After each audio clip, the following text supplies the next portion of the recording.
ये कार्यक्रम सत्य घटनाओं से प्रेरित है। जिनके साथ ये घटनाएं घटी उसकी वास्तविकता उन्हीं तक सीमित है। भूत प्रेतों और असामान्य विषयों के होने पर चैनल कोई दावा नहीं करता और ना ही प्रोत्साहन करता है। सपने क्यों आते हैं? कोई तो वजह होनी चाहिए उनके आने की, क्योंकि इस दुनिया में हर चीज की कोई न कोई वजह है। मैं खुद अपने कई पेशेंट्स के सपनों के पीछे भागता रहा हूं, पर कहीं पहुंचा नहीं। मैं डॉक्टर नागर, पेशे से मनोवैज्ञानिक और पैशन से ह्यूमन माइंड का फैन, हर बार आपके पास लेकर आता हूं मुझसे मिले कुछ लोगों की आप बीती, कुछ घटनाएं जिन्हें सुनकर हम सोचने पर मजबूर हो जाते हैं।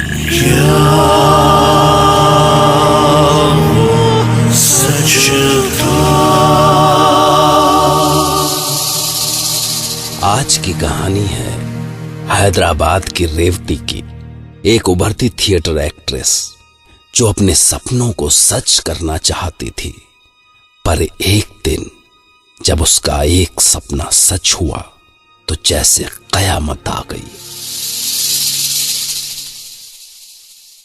वो भी पूर्णमासी की रात थी।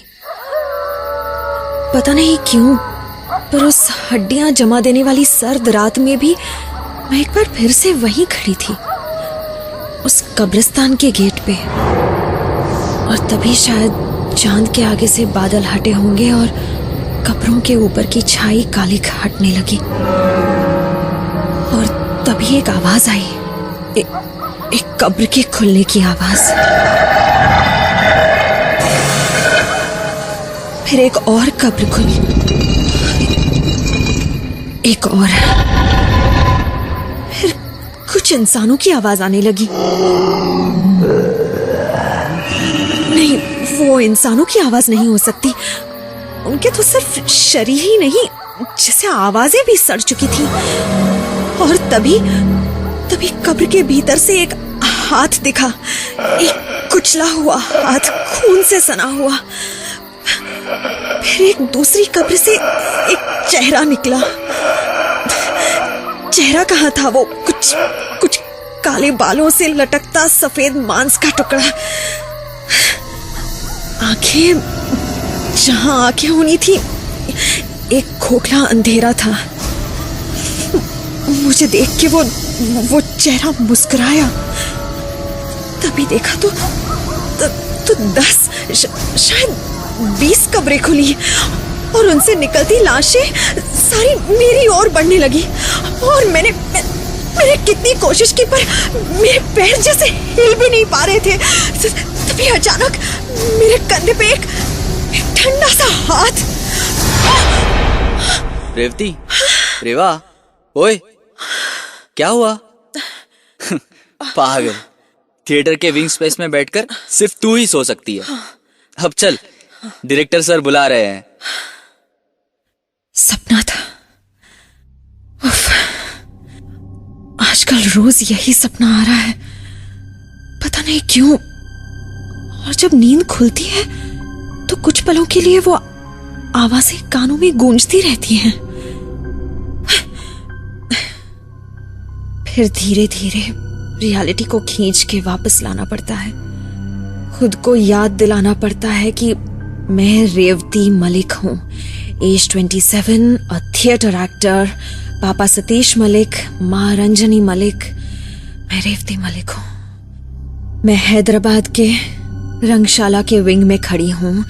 मैं प्ले की हीरोइन हूं एंड आई एम बैक। आज रात हमारे प्ले अमर प्रेम की ओपनिंग नाइट है। ड्रेस रिहर्सल चल रही है। क्लाइमैक्स सीन शुरू होने वाला है। मेरा हीरो अनंत प्ले के एंड में मरने से पहले मुझे किस करता है। दो हिज प्रॉब्लम इज, मुझे किस करते ही उसकी सांस अटकने लगती है। कहाँ हो ओ मेरी प्रिय? तमन्ना है कि एक आखिरी बार देख लूं तुझे। ओके, अब रिहर्सल करती हूँ। हाँ मेरे प्रियतम, जन्मों से मैंने किया है इंतजार तेरा, मेरी हर सांस पे है अधिकार तेरा। एक आखिरी बार तेरे होठों को चूम लेने दे, जिंदगी भर मरा हूं, अब मौत जी लेने दे। What the hell is this, अनंत? पूरे थिएटर को तेरी सांस सुनाई दे रही है। मिस्टर राजन, हमारे डायरेक्टर, हैदराबाद के नंबर 1 और सबसे खड़ूस डायरेक्टर। तुम्हें पता है ना कि प्ले का एंड मेरे हीरो की डेथ है, और अगर एक किस कर लेने से मरने के बजाय मेरा हीरो ठंडी सांस लेने लगेगा तो मुझे अपने प्ले का नाम अमर प्रेम नहीं, द फ्रॉग प्रिंस रखना पड़ेगा, क्योंकि that's what it looks like. एक मोटा मेढक। Sorry sir. एक तो वैसा ही हैदराबाद में हिंदी थिएटर फ्लॉप है, और अगर आज शाम मेरा प्ले फ्लॉप हुआ तो I will kill you.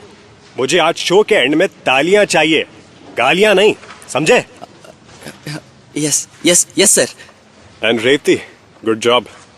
And remember, इस किसिंग सीन के तुरंत बाद तुम्हारे पीछे आग का इफेक्ट आएगा। तुम इस स्टूपिड मेढक की बॉडी छोड़ के पीछे खड़ी हो जाना। And as Chandni ends the piano, हाँ चांदनी, तुम्हारा पियानो बहुत अच्छा था। Thank you sir. देखना आज रात I will be on fire, आग लग जाएगी। हाँ हाँ, कीप इट अप। तो रेवती, जैसे ही पियानो खत्म होगा तुम ऑडियंस की ओर नजर डालोगी, आई कांटेक्ट, जैसे तुम्हारी आंखों में सवाल है। Okay, now everyone relax. अभी 11 बजे हैं, हम शाम को 5 बजे फिर मिलेंगे। Okay, all the best, make me proud. Revathi, तुमको घर छोड़ दूं? नहीं सर, इट्स ओके। वैसे भी मैं कई रातों से सो नहीं पाई हूँ। सोच रही हूँ यही ग्रीन रूम में सो जाऊंगी। ऐसे बेश। ओके, 5 बजे मिलते हैं। Okay, bye Revathi. Yeah bye sir. Sir, आप मुझे भी ड्रॉप कर देंगे please? Fine. Chandni, yes sir. तुम भी चलो। ये अकेले साथ रहा तो मैं जरूर गाड़ी ठोक दूंगा। श्योर सर, चलिए।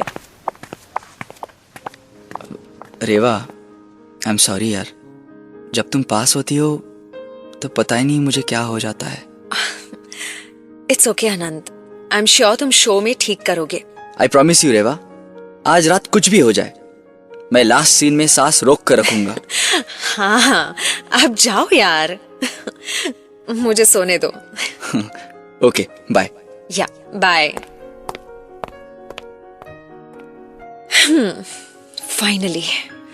फाइनली मुझे सोने का मौका मिला। हाँ हाँ, मुझे पता है अनंत हैज फीलिंग्स फॉर मी। सच कहूं तो मुझे अच्छा लगता है जब वो मेरे पास आके नर्वस और एक्साइटेड हो जाता है। इस फ्रॉग में मुझे अपना प्रिंस दिखता है। और तब मैं सो गई। कुछ प्लेस के सपने आ रहे थे। आई थिंक बीच में माँ पापा की भी कुछ बात थी। और तब फिर से प्ले का क्लाइमैक्स। पर हमारा प्ले उसी कब्रिस्तान के सामने हो रहा था। कब्रें खुल रही थी, वो खून से सने चेहरे, वो कुचले हुए हाथ, अंधेरी खोखली आंखें मुझे घूर रही थी। और तब मेरे कंधे पर एक हाथ। मैं पलटी तो वहां अनंत खड़ा था, लेकिन उसका चेहरा अजीब सा था। मैंने कहा, अनंत हेल्प मी, मुझे यहां से ले चलो। पर उसने मुस्कुरा के कहा, हम अभी नहीं जा सकते। ऑडियंस हमारे किस के लिए सदियों से रुकी हुई है प्रिय, मेरे पास आओ। उसने मुझे अपनी तरफ खींचा। मैं कुछ नहीं कर पाई। उसने मुझे किस किया और come on Revathi, get ready, play शुरू होने वाला है। तुम्हारी एंट्री तो सीन 1 में है। मैं पियानो पीस 10 मिनट में शुरू करूंगी। ओके? हाँ, सॉरी चांदनी, लगता है मैं ज्यादा सो गई। नहीं, अभी 3 ही बजे है। एक्चुअली शो प्रीपोन हो गया है। अब जल्दी से तैयार हो जाओ। हाँ, ओके। चांदनी, हाँ, तुम्हारी शर्ट पे ये। हाँ, वो एक छोटा सा एक्सीडेंट हो गया। राजन सर ने सच में गाड़ी ठोक दी, बट हम ठीक है। चलो चलो, जल्दी से तैयार हो जाओ। उसके बाद सब कुछ जल्दी जल्दी हुआ। सारे सीन्स अच्छे हुए। और आखिरी सीन। मैं स्टेज की ओर बढ़ी। हे भगवान, बस आनंद की सांसें संभाल लेना। कहाँ हो ओ मेरी प्रिय? तमन्ना है एक आखिरी बार देख लूं तुझे। मैं स्टेज पर चली। आज मेरा फ्रॉग सचमुच का प्रिंस लग रहा था। हाँ मेरे प्रियतम, जन्मों से मैंने किया है इंतजार तेरा, मेरी हर सांस पे है अधिकार तेरा। उसने मुझे अपनी तरफ खींचा। उफ, मैं आनंद से कितना प्यार करने लगी थी, मुझे उसी पल एहसास हुआ। एक आखिरी बार तेरे होठों को चूम लेने दे, जिंदगी भर मरा हूं, अब मुझे जी लेने दे। और तब उसने मुझे किस किया। वो मेरी जिंदगी का सबसे पैशनेट किस था। कुछ पलों के लिए मैं सब कुछ भूल गई, और जब मैं होश में आई मुझे तालियों की गड़गड़ाहट सुनाई दी। We had done it! मैंने विंग्स की तरफ देखा। राजन सर इतने खुश होकर ताली बजा रहे थे कि मेरी आंखें भर आईं। उनके मेंढक ने मुझे बिना सांस लिए किस कर ही दिया। And you know what I did? मैंने आनंद को एक बार फिर किस किया, पैशनेटली, इतना पैशनेटली कि उसकी शर्ट का बटन भी टूट के मेरी मुट्ठी में आ गया। लेकिन तब एक अजीब सी बात मेरे ध्यान में आई। अनंत भारी सांसें नहीं ले रहा था। इनफैक्ट वो सांस ही नहीं ले रहा था। मैंने उसकी आंखों में देखा तो वो मुस्कुरा के बोला, प्रिय, ये है मेरा अमर प्रेम। मेरे पीछे आग का इफेक्ट शुरू हो चुका था, प्ले खत्म हो चुका था, लेकिन पियानो अभी भी क्यों बज रहा था? मैंने पलट के देखा, पियानो में सचमुच आग लग चुकी थी, लेकिन चांदनी अभी भी पियानो प्ले कर रही थी। ओह माय गॉड, वो तो जल रही थी। इतने में वो पलटी और वो मुझे देख के बोली, मैंने कहा था ना, आज रात I will be on fire. और अनंत भी हंसने लगा, और आग के बीच राजन सर भी हंस रहे थे। उनके सर से भी खून बह रहा था। ये मेरी जिंदगी का सबसे अच्छा शो था। You guys just rocked it. और ऑडियंस भी हंसने लगी। तब अनंत ने कहा, भूल गई? मैंने कहा था ना, हमारे किस का ऑडियंस सदियों से इंतजार कर रही है। सब फिर से हंसने लगे। आग की लपटें बढ़ने लगी, और लपटों में मेरा सपना मेरी आंखों के सामने था। मगर इस बार ये सपना नहीं, ये सच में हो रहा था।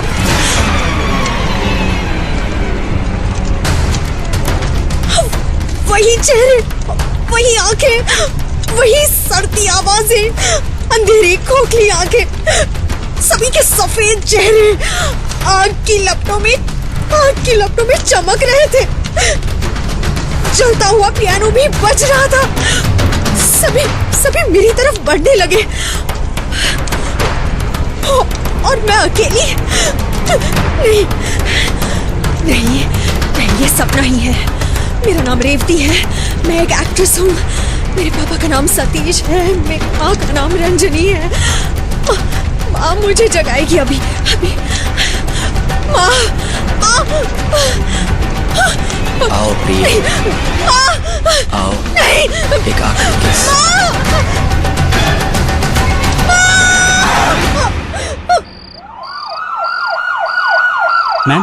मैम आपका नाम क्या है? प्रिया, नहीं सॉरी, रेवती। हाँ रेवती, प्लीज मुझे बचा लीजिए। Ma'am please relax. हवलदार पानी लाओ। आप सदमे में हैं। आप बहुत बड़ी आग से बची हैं, पता है आपको? रंगशाला जल के राख हो चुकी है। शाम के 6 बजे शो होना था, लेकिन 5 बजे पता नहीं कैसे आग लग गई। वैसे आप वहां अकेले क्या कर रही थी? अकेले नहीं, मेरे डायरेक्टर राजन जी चांदनी, अनंत और बाकी। उनकी तो आज दोपहर 2:30 बजे एक एक्सीडेंट में मौत हो गई। राजन ड्राइव कर रहे थे, कार का एक्सीडेंट हो गया, तीनों वहीं चल बसे। हाँ? नहीं, वो मेरे साथ थे इंस्पेक्टर। आप देखिए, आपको यहाँ बहुत सारी डेड बॉडीज मिलेंगी। आप चेक। ऑफ कोर्स मैम, हमें यहाँ डेड बॉडीज मिलेंगी। वैसे मैडम, आपको शायद पता नहीं, पर ये थिएटर 1913 में एक कब्रिस्तान के ऊपर बना था। तो खोदने पर लाशें तो मिलेंगी।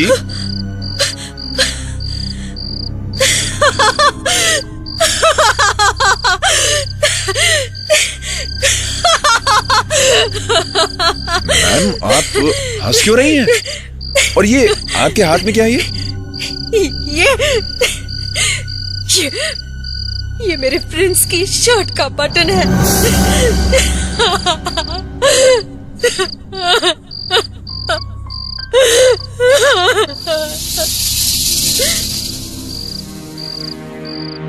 एक फलसफा कहता है कि अगर स्वर्ग इस धरती पर है तो नर्क भी यहीं है, और कुछ लोगों को वो नर्क खुली आंखों से दिख जाता है। तो क्या रेवती का वो सपना उसका अपना नर्क था? क्या सच में वो सारी लाशें एक बार फिर वो नाटक देखना चाहती थीं? और अगर ये रेवती की कल्पना थी तो अनंत की शर्ट का वो बटन रेवती के हाथ में कैसे रह गया, जो बटन उसे हमेशा यही सवाल पूछता रहेगा।